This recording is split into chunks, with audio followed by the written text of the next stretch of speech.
Indian നേവിയിലേക്ക് മുൻപൊരു recruitment ഓൺലൈനായിട്ട് വനിതകൾക്കും പുരുഷന്മാർക്കും വിളിച്ച കാര്യം നമ്മൾ അപ്ഡേറ്റ് ചെയ്തിട്ടുണ്ടായിരുന്നു. യൂണിഫോം ജോലിയാണ്. അതുപോലെ തന്നെ ഇതിൻ്റെ ട്രെയിനിങ്ങും കാര്യങ്ങളൊക്കെ കേരളത്തിൽ നിന്നാണ് നമുക്ക് ലഭിക്കുന്നത്. അതിൻ്റെ അപേക്ഷ അവസാനിക്കാനായിട്ടുണ്ട്. ഇനി പറയാൻ പോകുന്ന യോഗ്യതയുള്ള ആരെങ്കിലും നിങ്ങൾക്ക് അറിയാമെന്നുണ്ടെങ്കിൽ മാക്സിമം പെട്ടെന്ന് അവരിലേക്ക് ഷെയർ ചെയ്യുക. ഇന്ത്യൻ നേവിയിലേക്ക് നമ്മൾ തുടക്കത്തിൽ പറഞ്ഞതുപോലെ തന്നെ മുൻപൊരു റിക്രൂട്ട്മെൻറ്റ് ക്ഷണിച്ചിട്ടുണ്ടായിരുന്നു. അതിന് അപേക്ഷിക്കേണ്ട ലാസ്റ്റ് ഡേറ്റ് ഓൾമോസ്റ്റ് ആയിട്ടുണ്ട്. നിങ്ങൾക്കിവിടെ കാണാൻ സാധിക്കും. ഇന്ത്യൻ നേവിയിലേക്ക് invite application for unmarried men and women ആണ് അപേക്ഷ ക്ഷണിച്ചിട്ടുണ്ടായിരുന്നത്. അവിവാഹിതരായിട്ടുള്ള പുരുഷന്മാർക്കും വനിതകൾക്കും അപ്ലൈ ചെയ്യാൻ പറ്റുമായിരുന്നു. ഷോർട്ട് സർവീസ് കമ്മീഷനിലേക്ക് ഇൻഫർമേഷൻ ടെക്നോളജി എക്സിക്യൂട്ടീവ് ബ്രാഞ്ചിലേക്കുള്ള റിക്രൂട്ട്മെൻ്റ് ആയിരുന്നു വന്നിട്ടുണ്ടായിരുന്നത്. ജാൻ 2025 ഇതിൻ്റെ കോഴ്സുകൾ സ്റ്റാർട്ട് ചെയ്യുക എന്ന് പറഞ്ഞിട്ടുണ്ടായിരുന്നു. അപേക്ഷ തുടങ്ങിയത് 2 ഓഗസ്റ്റ് 2024 ഇതിൻ്റെ അപേക്ഷ അവസാനിക്കുന്നത് 16 ഓഗസ്റ്റ് 2024 വരെ മാത്രമാണ് നിങ്ങൾക്ക് അപ്ലൈ ചെയ്യാനുള്ള സമയം. ഇവിടെ നിങ്ങൾക്ക് കാണാൻ സാധിക്കുന്നതാണ്. ഇതിന് സെലക്ഷൻ ലഭിക്കുന്ന ഉദ്യോഗാർത്ഥികൾക്ക് ട്രെയിനിങ്ങും കാര്യങ്ങളൊക്കെ നമ്മുടെ ഏഴിമല, കേരളത്തിലുള്ള കണ്ണൂരുള്ള ഏഴിമല അക്കാഡമിയിൽ വെച്ചിട്ടായിരിക്കും എന്ന് പ്രത്യേകം പറഞ്ഞിട്ടുണ്ട്. നാവൽ അക്കാഡമി, INA നാവൽ അക്കാഡമിയിൽ വെച്ചിട്ട്, ഇന്ത്യൻ നാവൽ അക്കാഡമി കേരളത്തിൽ വെച്ചിട്ടായിരിക്കും ലഭിക്കുക എന്ന് ശ്രദ്ധിക്കുക. അതുപോലെ തന്നെ SSC എക്സിക്യൂട്ടീവ് ഇൻഫർമേഷൻ ടെക്നോളജിയിലേക്ക് അപേക്ഷിക്കാൻ ആവശ്യമായിട്ടുള്ള വിദ്യാഭ്യാസ യോഗ്യത, ഏജ് ലിമിറ്റ്, വേക്കൻസി തുടങ്ങിയ കാര്യം നമുക്ക് നോക്കാം. 2 ജാനുവരി 2000 1 ജൂലൈ 2005 ഈ ഒരു ഡേറ്റിലും ഇതിൻ്റെ ഇടയിലും ജനിച്ചവർക്ക് അപേക്ഷിക്കാൻ പറ്റും. അതുപോലെ തന്നെ അപേക്ഷിക്കാനുള്ള വിദ്യാഭ്യാസ യോഗ്യത 60% മാർക്ക് നിങ്ങൾക്ക് ഇംഗ്ലീഷിൽ 10ാം ക്ലാസ്സിലോ +2ലോ ഉണ്ടാവണം. ഇംഗ്ലീഷിൽ 60% മാർക്ക് 10ലോ +2ലോ ഉണ്ടാവണം.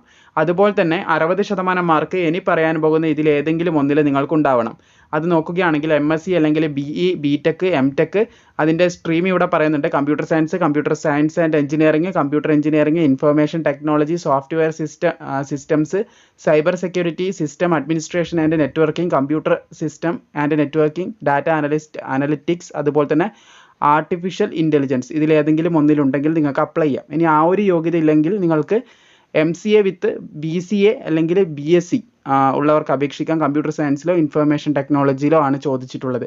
അപ്പോൾ ഈ ഒരു യോഗ്യതയാണ് വേണ്ടത്. 60% മാർക്ക് ഈ കോഴ്സുകളിൽ നിങ്ങളുടെ എഞ്ചിനീയറിംഗ് ഡിഗ്രിയിൽ ആവശ്യമായിട്ടുണ്ട് എന്നും കൂടി ശ്രദ്ധിക്കുക.